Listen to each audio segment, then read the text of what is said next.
Okay, welcome back, everyone.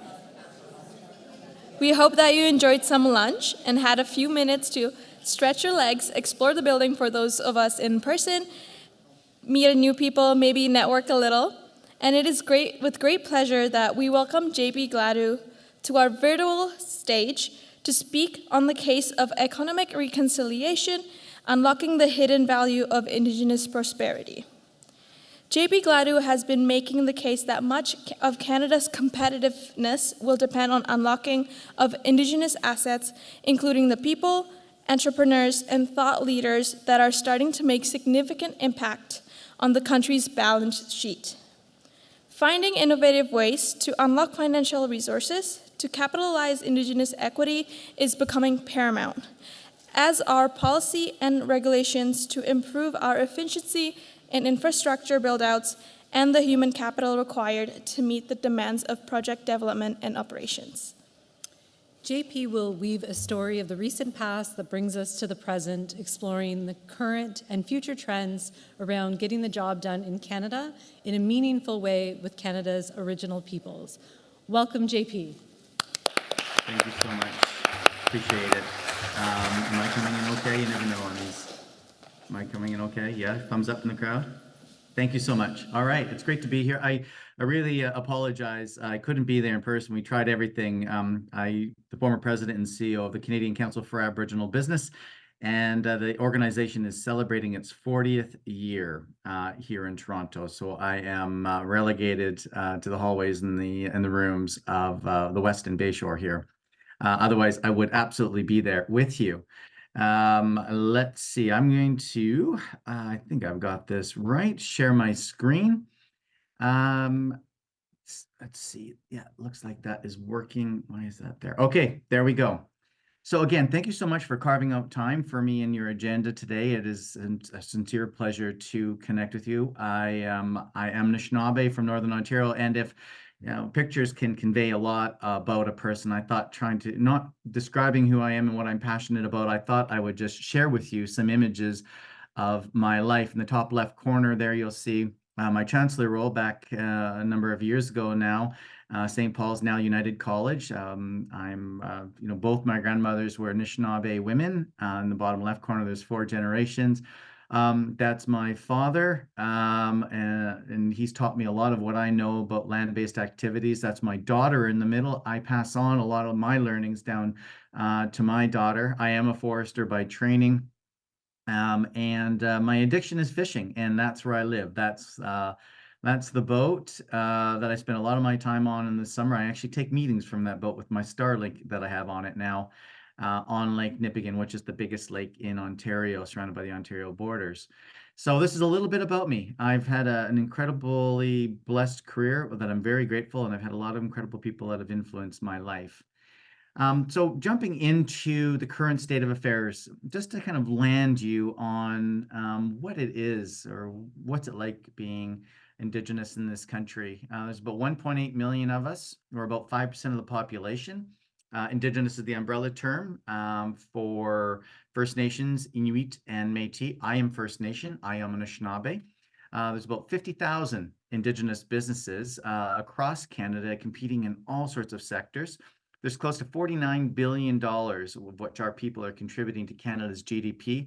And given the road to net zero, the importance of the transition, it's really interesting to see that our nations are now the 3rd largest owner of energy assets after Crown corporations. So here's just a few stats to help land the conversation here, my talk. Unfortunately, it's not all pretty. About $350 billion of investment is needed to close the infrastructure gap in First Nation communities, and that is significant. About 25% of our communities still utilize diesel. 26 of our communities, now this might have shifted, the number does shift here and there, are on long-term drinking water advisories. Imagine having to boil your water that comes out of your tap to support your family. But 80% of our Inuit communities are solely reliant on trucked water for their system, for their drinking. And about 43% of our households have internet access. Now, can you imagine trying to do business without internet, without ability to market your goods or your services to the world. That's the current state of many of our communities in this country. Now, I know you're here because you care and you believe, and now it's really about doing something and doing something together. As I've mentioned, I've had such remarkable friends and colleagues and business leaders that I've spent time in the trenches with. And here's one of the gentlemen that I've spent a bunch of time. And actually, I've been spending a little bit of time with Mark Little, who was the chief operating officer of Suncor at the time.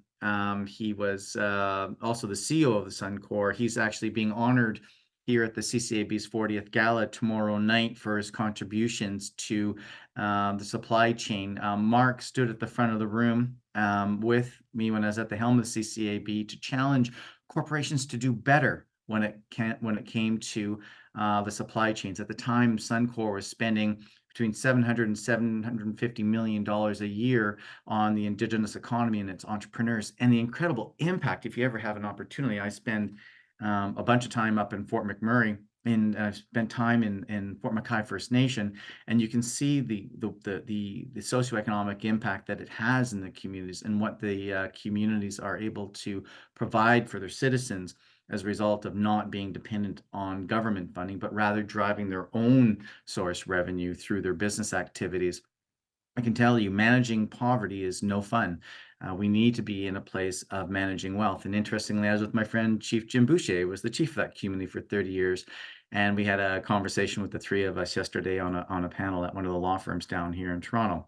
Unfortunately, not everybody really cares. Some people just don't understand. So I jest here a little bit, but I did pick a fight with the Incredible Hulk, Mr. Mark Ruffalo and his colleagues, DiCaprio, Fonda, and even our own Neil Young, in how they were describing how Indigenous people largely were being absolutely negatively impacted by resource development. Now, of course, there's always going to be negative impacts, but we don't need celebrities speaking for Indigenous peoples.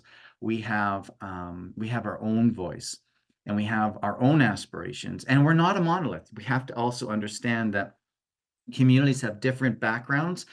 We have different aspirations. We have different capacities. We have different partnerships.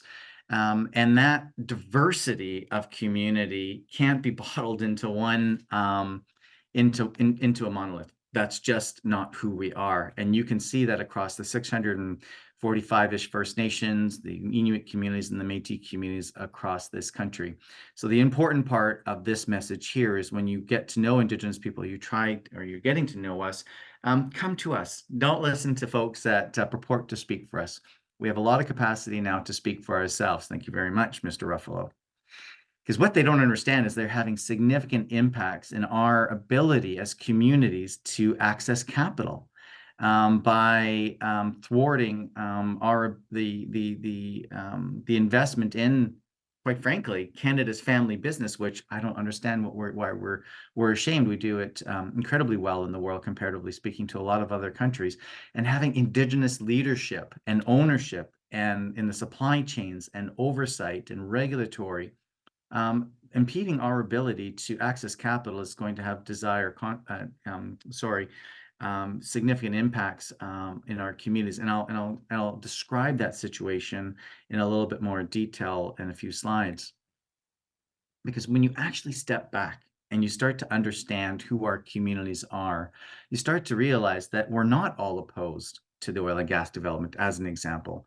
There's 27% of Indigenous people that are opposed or strongly opposed, and that makes sense. I think that's generally the rest of the population, that there's a significant portion of people that understand during a transition we need to be relying on Canadian resources, not the ones that have poor human rights initiatives, very bad environmental standards, etc. And it's the First Nations who are actually driving, quite literally, the equipment, but driving a lot of this economy in the northern parts of our country. The other thing is that to understand from a natural resource perspective, this survey was done by the Indigenous Resource Network during the pandemic. It's really interesting.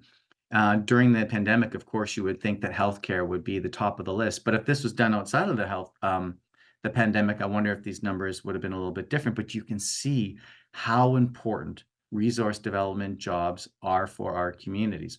Many of our assets, mining, which is important to the critical minerals, forestry, which helps build our homes, provides the all sorts of paper products for our society. Fisheries, and we'll get into that a little bit, are based in our territories. And our First Nations, Inuit and Métis communities have rights, constitutionally protected rights in those territories. And the old way of doing business, where companies came in and developed resources with very little benefit to our community and a lot of impact left behind, are largely a thing of the past, a practice of the past, thankfully. Resource development jobs are incredibly important. My grandfather was a logger. My dad was a logger. I went into forestry school. And my other grandfather helped build the Trans-Canada Pipeline up in Greenstone, Northern Ontario, the gas lines. And those jobs put food on the plate for me and allowed me to do things that other kids in Canada got to do, like play hockey and go out fishing and all the things that take money to do. And that's because my parents and many Indigenous people in this country rely on those jobs, and why those are so important. Another interesting trend that is starting to happen in our country is care and control of our resources. We never really had a concept of owning land. We were the caretakers, we were the stewards of the land. But in a modern economy, we've kind of translated that to tenure and actually managing those resources. We're starting to find that our communities are managing more of Canada's resources and the lands more than ever. And that trend continues to increase. As an example, my First Nation, and I negotiated this agreement with 3 other First Nations back in 2008, 100% manage and own the forest tenure in our territory. We're the ones managing the forest resource. My First Nation, we have a sawmill, we have biogasification and biocoal that are projects on the near term for us. And we're managing the forest better than ever before, better than any other forest company has ever done, because we take our indigeneity and we apply that in the lens to our natural resources. And that's why having Indigenous oversight, one of the reasons why Indigenous oversight is so incredibly important. So I am on this tear these days, it seems. I had 2 speaking engagements yesterday. I've got one tomorrow with the CCAB, and I'm trying to convince Canadians that economic reconciliation is our competitive edge. And they go, okay, they're not kicking me out of the room. They keep inviting me back, which is great. And thank you for staying in your seats. I can see you, so thanks for not leaving. So you're probably asking, okay, Gladu, what do you mean? This is our economic. This is our competitive edge.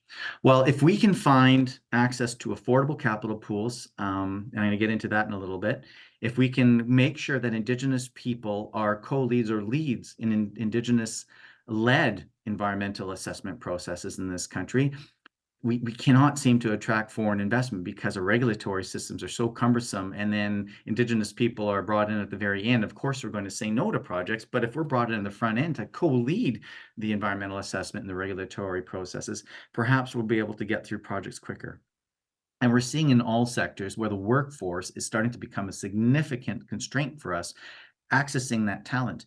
We're the fastest, youngest growing demographic in this country. We should be embracing and finding ways to empower that workforce, provide certainty for all sorts of sectors in this country.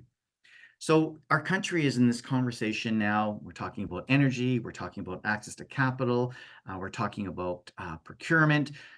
Infrastructure is so incredibly important. For instance, in the natural resource sector, there's 475 major resource projects coming to the table in the next decade, and $540-ish billion in capital required to develop those capital projects so that we as Canadians can enjoy the life that we have. We are starting to slip in the OECD standings in a number of ways. We're losing our competitive edge. And then there's also, of course, corporate governance and Indigenous governance. And then I'm going to make the case a little bit for ESG and the I. Now, I'm not a proponent of, having the I standing on its own, because I believe there's an I in environment, I believe there's an I in the social, and I believe that there is an I in the governance. For example, From a governance perspective, I used to chair the Mikisew Group of Companies, which is a very large development corporation owned by the Mikisew Cree, and doing a couple $2 billion a year. But their shareholder is the community. And the community looks back 7 generations and looks forward 7 generations. So it's not that we're going to expect a quarterly report or a 7-generation report, because there is due diligence, there is corporate responsibility, shareholder responsibility to make sure that we get our quarterly statements out to our shareholders. But having that longer term view, and that we're not just in it to turn a profit in the next corner. When you manage the social impact of Indigenous people, unfortunately, many of the social indicators in many of our communities are pointing in the wrong direction. So a high tide floats all boats, so to speak. And of course, environment, who else would you want at the table when we think about the environment than Canada's original stewards, as I had mentioned, the folks that have been looking after these lands and know these lands as we start to think about any kind of resource development in our territories. Now, we're not just small-time business players anymore. It was not too long ago that perhaps, 15 years ago, that a gas station was a big deal for our community. These days, we're getting into billion-dollar projects every day. And I'm going to get into those few projects really quickly here, recognizing that I think I've got till about another 10, 15 minutes here. So here's just a quick list of the current project portfolio within the First Nation Major Projects Coalition family of 160 communities. You can see the significant impact and then the capital that's going to be required to actually build these projects. But our First Nations are becoming much more savvy, much more integrated, much more engaged than ever before. We are now becoming owners of major resource projects in this country, and that is an incredibly it's an incredible change, one that we're embracing full-heartedly, quite well for the most part. But the problem is that we have access to capital problems. Now, here's an interesting story that I like to share. So I just moved back to my First Nation, which is a 2-hour drive north of Thunder Bay. Now, I spent a lot of time traveling Canada and the world doing the work that I get to do. But when I'm home, I love being there, and I wanted to build my own home. I can't go to the bank like you can to get a loan to build a house or to buy a house, because the Indian Act prevents me from owning anything on the land, because the land is not held in trust, or not held by us, it's held in trust by the federal government. So if I can't access capital to build my home, how am I going to build up any equity to do anything in my life other than live on the reserve and be relegated to a small community? That's the problem with us and our ability to get access to capital. It becomes very difficult to become owners or asset owners of anything. And we talk about free, prior, informed consent.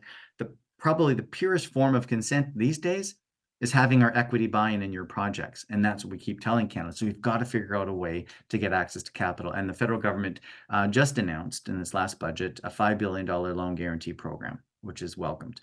We also have some great experience across the provinces with the Alberta Indigenous Opportunities Fund. Saskatchewan's got a development pot backstop. Ontario has one. BC's just announced one. This is what we have to do in this nation to empower our community so that we can be partners in development in our country across sectors. As an example, there's 23 nations came to the table with over $1 billion, $1.12 billion, I believe was the number, with Enbridge to own 7 pipelines. Now the communities own almost, just over 11% of this project. And it was a stacking program with debt and as well as private, a backstop from the Alberta Indigenous Opportunities Corp. Now, Enbridge can walk the walk when they go somewhere else, because now they said, we've already got ownership projects. And so if we're going to build natural gas lines to offset coal in parts of the world, we want First Nations as our partners, and we were doing it, and we want more of that. That's exactly the type of message that we should be conveying. When we think about Ontario, we'll look at the recent announcement a year ago with Hydro One. There's 50% equity model that's available to our communities. Let this one line set in for you, for example.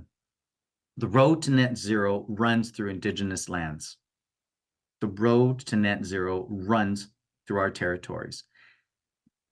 You cannot build in our territories without our consent now. So how are we going to build lines together? So all this starts to depend on that relationship with Indigenous people and our ability to participate in projects. If we don't see ourselves in the projects, we're not going to say yes to them. We're not going to stand for our resources being taken from our lands again. I live on Lake Nipigon. Our impact of our watershed went up 60% in the 30s when Ontario Hydro, the then project, sorry about that, took the water levels and raised it for their project, and then our communities suffered many of the consequences from that. Well, now those are models of the past. Now it's all about ownership and environmental oversight of our communities, of our projects. One of my favorite stories to tell is the Clearwater deal. Remember a few years ago, the Mi'kmaq fishers on the East Coast were being harassed by non-native fishermen. They were burning their boats, burning their nets, burning their shacks because they were fearful of the Mi'kmaq deriving a moderate living from the resources that they have since time immemorial. And then can you imagine a year later, after they were burning the boats, they had to sell their fish to the Mi'kmaq because the Mi'kmaq bought 50% of the Clearwater company, the big fishery company in the East Coast. So the balance sheet of Canada is shifting, and it's shifting significantly. What side of the balance sheet do you want to be on? Again, from an electrification perspective, net zero, our communities, we believe, can unlock the opportunities across this country. If you look at our grids, they're north, south, north, south, north, south. We're giving away electricity to the United States for the most part at incredibly low cost, and sometimes at no cost. Yet we can't decarbonize other assets in mining and oil and gas, as an example, because we can't get electricity, clean energy from BC into Alberta, as an example. These artificial borders were put there, and our territories, like Treaty 8, for example, covers 3 different territories, but we're relegated to different provincial or territorial systems. So we believe that Indigenous people can be the key to unlocking Canada's competitiveness. We have to do 2.5 to 3.5 times our infrastructure right now. $1.7 trillion is required to meet our net zero targets. Indigenous people are going to be fundamental to that change. And the sooner we get on board on the best practices, the sooner that we can start to achieve the transition which our global community needs. So really quickly here, I want to tell you a story, because there's always this zero-sum game that we buy into sometimes as a society. We can't do resource development without significant impact, and we can't have protected areas, and we can't have resource development because that's just not possible. Well, if we step back, it is possible. This is my First Nation. This is my backyard. It's an incredible resource. It's 100 kilometers north-south, about 80 kilometers east-west, 500 feet deep in parts. It's a beautiful lake. I drink the water out of the lake. I take my daughter here whenever we possibly can. And this lake is fully protected.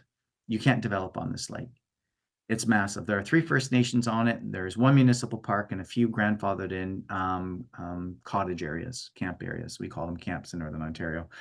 And it's incredible. Then my daughter comes to visit me, and she's a hunter like me, and she's a fisher like I am. So we can go down to the creek that runs through our community into the lake, and we can watch the speckled trout spawn in the fall time. And then we'll get in the side-by-side, and we'll go bird hunting or moose hunting, and we'll drive by our community sawmill. We manage, as I've mentioned, the forest, and plus we do lumber and what's called cants for the mining sector. And plus we're building our own homes with our own lumber.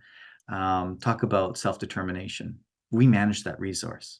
We also have mining agreements with a lithium company in our territory. We give them access through our reserve road to get to their mines. We have benefit agreements with the mining companies in jobs, in shares, and in procurement, environmental oversight. This is partnership working together. And then, we cross the Trans-Canada Pipeline that my grandfather literally helped build and maintain. Then we can go down another road, and one of my uncles, he manages 3 hydro facilities that are run-of-the-river projects on the Namawinikan River, which runs into Lake Nipigon. Our communities are managing the resource sector, are participating in the resource sector, both from a natural gas perspective, from a historical perspective, as well as renewables, critical minerals, forestry products that our country needs, that our communities need, and our land is protected. And the oversight is by our people. This is only 4 First Nations in 1 region. Think about the possibilities if we apply these types of models across the country. There's one other little experience that I wanted to share with you.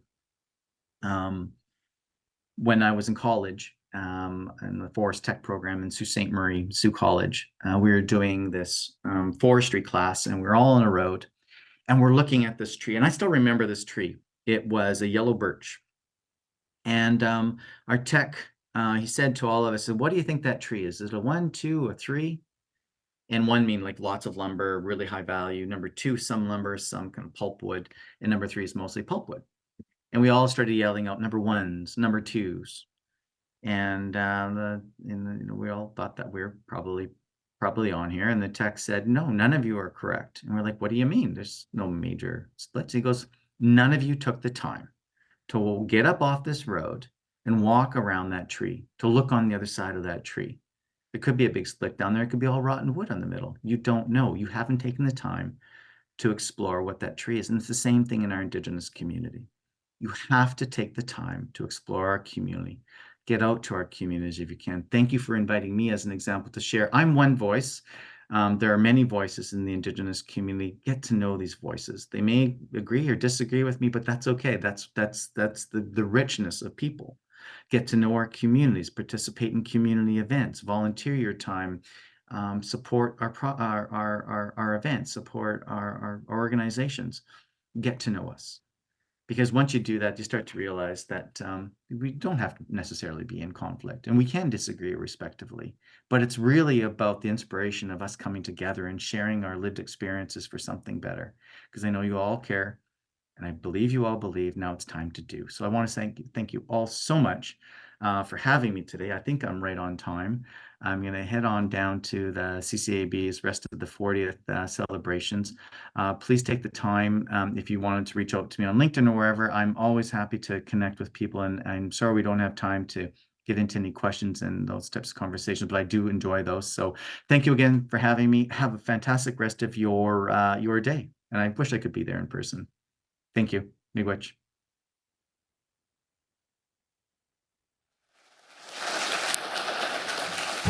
I think I'm good to go. Ciao. Thank you, JP, for a great talk. I mean, we might have missed him there, but devising innovative strategies to unlock financial resources and capitalize on Indigenous equity is becoming crucial. I believe that JP is an important voice, and it was really a pleasure to hear him speak today and learn from his experiences.